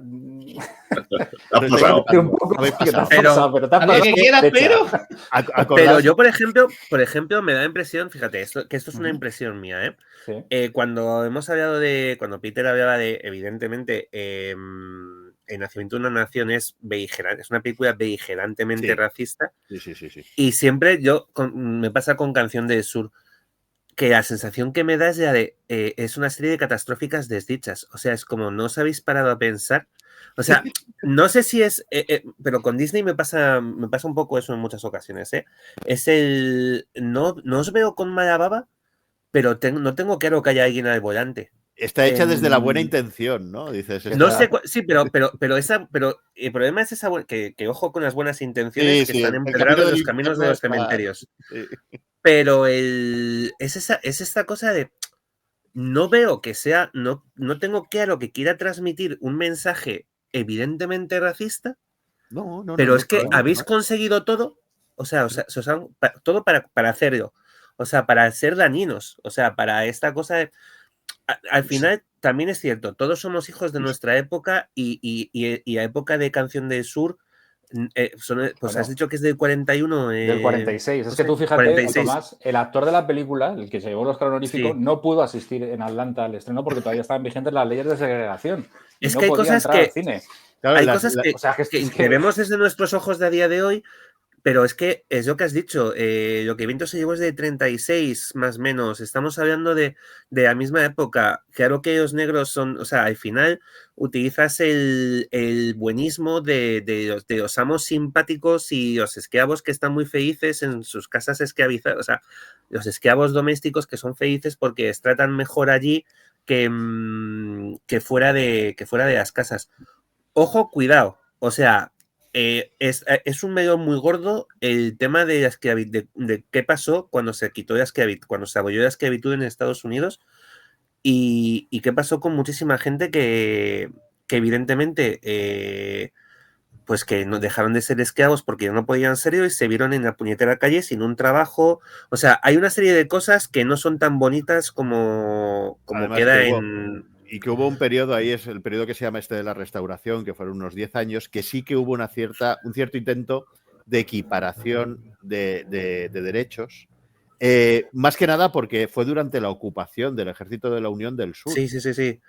Pero por eso, como estaban los del ejército, pues más o menos conseguían pero eso, poco a poco, hubo como una especie de efecto rebote que acabó en las leyes Jim Crow, que son... llamadas así por la caricatura clásica, que es la caricatura de las niñas centauras. ¿Vale? Sí. Es la caricatura clásica que tanto les duele a los afroamericanos, lógico y normal, que acabó con la segregación efectiva por ley de espacios entre unos y otros. Sí, pero ya incluso te hablo 15 años después. 10, no te hablo ya ni siquiera de derechos, o sea, de reivindicaciones. No, te hablo de un nivel económico de qué voy a comer mañana. O sea, de... Sí, claro. Y de una segregación efectiva de un tema de... perfecto, fantástico. A mí me han echado de... O sea, no los señores dueños de las plantaciones de azúcar ya no van a pagar, no van a pagarnos porque o nos van a pagar una mierda. Entonces, ¿dónde voy a comer? ¿Qué hago? ¿Cuál es mi vida? Y de hecho, esto no, ojo, perdonadme, esto no es una defensa ni mucho menos, y al final tengo que decir, porque no hay que hacer disclaimer de todo, pues nada, no es una defensa efectiva, no estoy de acuerdo en nada con la esclavitud, ni con lo que significaba, ni con mucho menos, ni nada por el estilo, ni nada que se pueda parecer. Vale, pero más allá de eso, entiendo que en un momento determinado, en cine, en televisión, en películas, sí se seguirá manteniendo esa caricatura, esa perspectiva del negro feliz en su domicilio, en su casa. Y primero, sobre todo, porque el que lo ha hecho es mi abuelo. O sea, quiero decir, el señor que tenía a estos negros trabajando en su casa y eran muy felices, era mi abuelo. Y como mi abuelo es muy bueno, a mí me ha contado que en su casa los negros vivían muy bien. Y además, ¿vale? Ojo que lo tenemos, que lo hemos visto aquí con Franco, era muy malo, pero para mí era el abuelito. No perdáis de vista, Entonces, también que cuando los negros, digamos, que se emancipaban realmente, porque incluso en esas condiciones hubo negros que tuvieron éxito y conseguían, por ejemplo, tener un nivel de vida equiparable o superior al de muchos de los blancos, resulta que cuando ocurrió eso, tienes los disturbios de Tulsa o los de Rosewood, que es una película fantástica que también habéis visto Green Book, ¿no? Sí, Green Book. En el momento en el que un negro conseguía un nivel de vida o una educación un punto por encima de lo que se consideraba el estándar que debía tener, casi invariablemente ocurría algo. Pasaba algo. Que era en forma de linchamientos, de una visitita del clan a tu casa por la noche o de un tal. Entonces, era todo un mecanismo muy perverso que se prolongó durante muchísimos años, hasta, yo te diría que incluso, no me sorprendería que incluso ahora, de hecho, recuerdo que en época de Clinton, no sé si os acordáis, pero en época de Clinton hubo una epidemia de iglesias de negros que se quemaron. Quemadas. O sea, y estamos hablando de hace 15 años. 90. Claro. Es una cosa arraigada. Es decir, la esclavitud estuvo durante mucho tiempo y muchas familias vivieron de eso y se han mantenido, como aquí los marqueses, el símil que hacía Tomás muy acertado del franquismo, se han mantenido. Entonces, esas familias, al fin y al cabo, el final de esa institución, que era la esclavitud, tuvo que ser una ruptura muy importante, tanto para los negros que en ese momento empezaban a tener libertad, como para esas familias que de repente su sustento era tener que ir a trabajar ellos. Entonces, ahí tuvo que haber una ruptura. Pero la idea romántica de hemos acabado con la esclavitud es lo que tenía que prevalecer de alguna forma, es lo que se tenía que vender. Para mí es lógico, en el fondo, que tuvo que haber miserias para dar y para tomar. Yo solo quiero decir una cosa, off topic un poco, y es que por lo que veo Disney es en su momento lo hacía mal y lo sigue haciendo mal. Antes con los negros, ahora con el wokismo. Disney es el mal, por favor. No, punto. Porque las empresas, el mal tiene orejas de ratón. No, porque las Disney, empresas y Starbucks son el mal.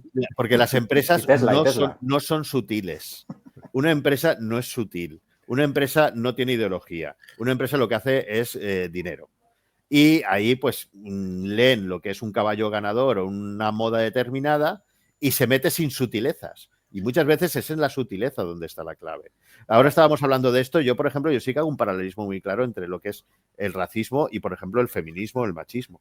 A nosotros ahora, y me incluyo, muchas veces nos cuesta distinguir, tenemos esa visión en que nos cuesta distinguir dónde, por ejemplo, se está siendo machista, porque hemos sido nosotros educados en eso. Y nos cuesta, de la misma forma que probablemente mucha gente racista de aquella época le podía pasar.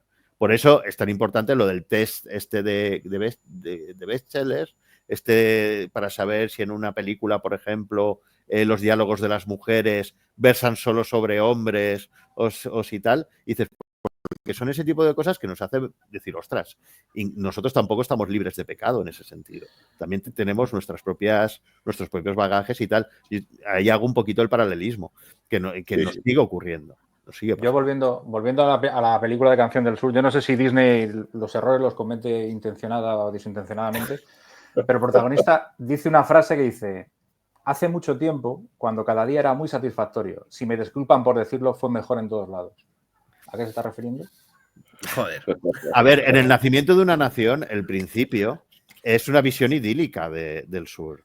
Los negros son felices en el campo de algodón. Pasan los blancos y los negros bailan mientras pasan los blancos. Es cuando llegan los vientos del norte malignos, que entonces los negros se rebotan y empiezan a hacer cosas malas. Pero si no, los negros son felices. O sea, comen perdices. Es una visión muy, es lo que hay. Claro, pero a lo mejor incluso dentro de la propia visión está tratando de decir, lo que dice con eso es, antes había comida, teníamos todos comida, teníamos todos techo, ahora de repente estoy en mitad del pantano y no tengo nada que comer y no tengo nada que llevarme a la boca. Y incluso la idea original puede ser buena, o sea, puede ser con una actitud positiva, ¿no? De decir, marcar una situación, pero como esa situación, que decía Tomás, ese intervalo de tiempo en el que cae el estamento y luego se habitúa, seguramente mucha gente lo tenga arraigado y lo conozca y a lo mejor es lo que se intenta plasmar, pero como siempre Disney, como el culo. Por eso digo, pero no me parece, sí que es verdad, joder, es que ya escuchas la frase y dices, la madre que os parió, pero ¿qué es eso? Es como, es esa metedura de pata no beligerante, es como somos, sí, es que no sé si a lo mejor es más capciosa. Bien intencionada, sí. Bueno, también a mí me entran dudas, entre si es bien o es capcioso, o sea, o es que son malos pero retorcidos, ¿sabes? Yo creo que o simplemente inútiles. Yo creo que responde a una visión determinada de la realidad. O sea, que insisto, es la misma que nos puede ocurrir, por ejemplo, a nosotros sin darnos cuenta. Por ejemplo, con temas de feminismo y de machismo. O sea, tú puedes introducir en una historia la famosa mujer en la nevera sí, con la mejor intención del mundo. Y lo estás haciendo simplemente porque es un mecanismo narrativo al que estás acostumbrado. Y no te das cuenta de que lo que estás utilizando para activar en el hombre un mecanismo determinado es una mujer descuartizada en una nevera. O sea, y dices... Para el que no tenga... O sea, el concepto de que hace Peter es un concepto que surge del cómic, ¿vale? Que es de... que sí, se llama La mujer en la nevera, la chica en el congelador, ¿vale? Y es que surge a raíz de una... Bueno, es un movimiento que inició una periodista que luego se hizo escritora de cómics, Gail Simone, para remarcar determinados personajes femeninos que en los cómics se han utilizado y habían sufrido daño solo y exclusivamente para provocar reacciones de los héroes. O sea, es decir, el caso más flagrante es el que pone el título, que es una novia de Green Lantern, de Kyle Rayner, que apareció, uno de los villanos la descuartizó y la metió en el congelador para hacerle daño a él. ¿Vale? Entonces no había un más objetivo en matarla a ella que hacerle daño a él. Y esta mujer se llamó el síndrome, por así decirlo, de la mujer en el congelador. Y esta mujer hizo una lista de 100 personajes que además sigue renovando en la página web de la mujer en su página web de la mujer en el congelador, donde va sacando personajes femeninos que han sido asesinados, maltratados, violados, que han perdido sus poderes, pero y sin ningún sentido, o sea, sin que la historia fuera con ellas. En este caso era solo para que Karen Page muere para que Daredevil pueda tener una conversación con Spider-Man sobre novias perdidas sentado en una azotea. Claro. ¿Vale? Entonces, mi intención es ponerlo como ejemplo de que eso es, digamos, una visión relativamente bien intencionada, porque la tienes tan asimilada que no te estás dando cuenta de tal. Y luego, por ejemplo, estaría el caso a lo mejor de un incel, ¿no? No sé si habéis visto Adolescencia, tal. De una persona ya que es machista, pero ya... militante, ¿vale? Y con una ideología detrás y con una tal. Es un poco para mí la diferencia entre uno y otro. Por el poco caso que le hacen las mujeres, ¿no? Sí, ¿habéis visto Adolescencia? Os la recomiendo mucho. Álvaro hizo el conozco el término. Sí, es verdad, Álvaro, lo vi muy bien, muy chulo. A mí me dejó tocado, o sea, me dejó tocado, viéndole cómo le vi las trampitas, todo lo que quieras, pero ves ahí lo que es una ideología además muy consciente de sí misma. Que yo creo que es la diferencia por lo que tú decías. El racismo del nacimiento de una nación sí, que es un racismo militante. Es un racismo que lo tiene muy claro y que va a lo que va. Sin embargo, el racismo, a lo mejor de Canción del Sur, o el racismo en general de Disney con los cuervos de Dumbo o con Goofy o con tal, es un racismo casi inconsciente. Es un racismo que forma parte de una ideología tan asentada que probablemente ni la misma persona que lo está haciendo es realmente consciente de él. Probablemente luego lo sea, O sea, luego cuando diga, ostras, ¿qué he hecho? ¿Sabes? Cuando alguien le diga, pero tío, o sea, pero tú te das cuenta de tal. Y yo me estoy acordando, por ejemplo, ahora de los cuervos de... Dumbo. Los de Dumbo, ¿no? Los de Dumbo. Perdón, los cuervos, no los... Coño, ¿cómo se llaman? Los... no me sale la palabra. Que van como los Beatles. Con el peinado de los Beatles. Los de la el libro de la selva. Los buitres. Eso es el choque de la modernidad frente a la tradición. Sí. Lo moderno como buitres o como... Claro, dice, ¿por dónde me estás yendo exactamente? ¿No? ¿Qué me quieres decir con esto? O sea, claro, estos personajes que todo el mundo estos animales que son carroñeros, tal, no sé qué, bueno, los pinto los hago así con que parecen los Beatles, que son digamos, la imagen de lo moderno, ¿no? Lo que rompe ahora con todo lo tradicional. En los aristogatos, ¿no? En tal, siempre hay una visión de... Los aristogatos te da. Sí, es que es eso.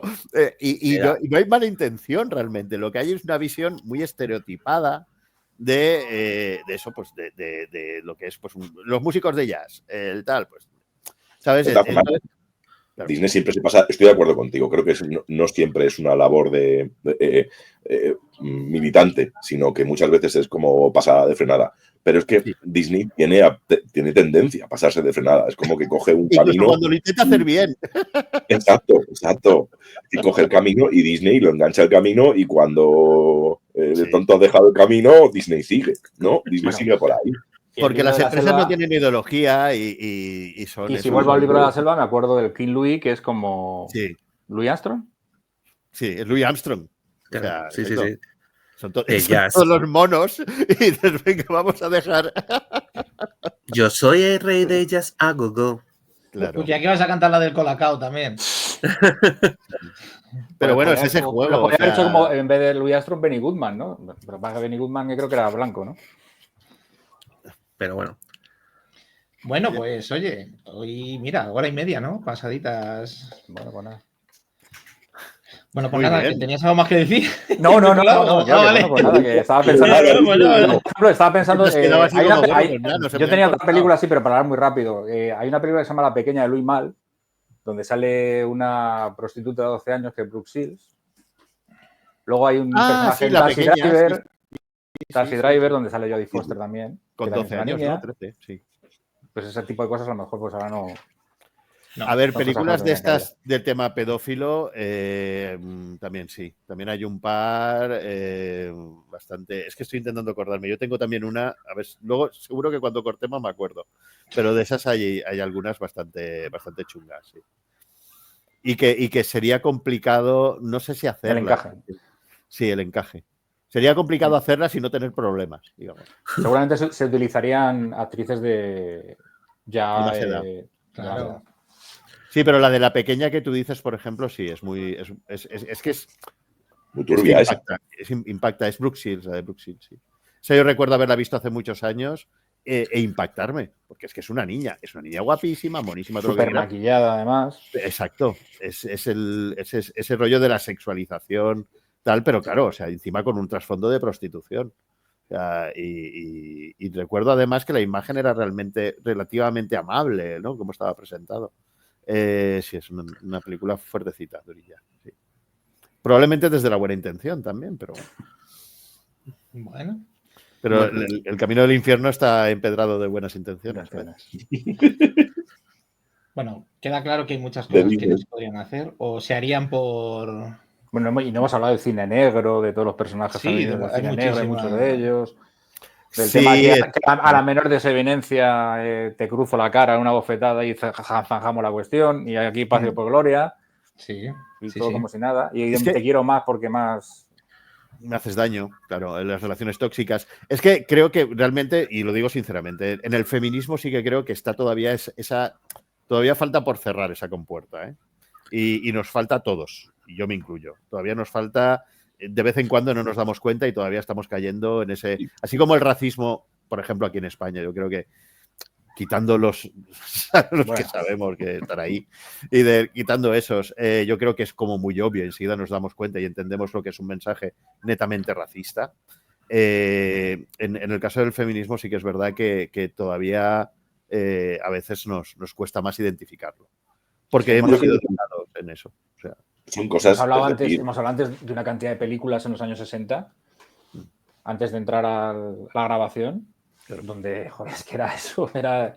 La imagen de la mujer era el sometimiento, el estar en todo momento al arbitrio del hombre. Claro. A ver, y tienes todo el cine del destape. Y no creo que eso fuera el reflejo de una sociedad en aquel momento tampoco, porque es cierto que las leyes no favorecían la independencia de la mujer, porque en muchos casos no podían tener ni cuenta corriente si no estaba el padre o el marido.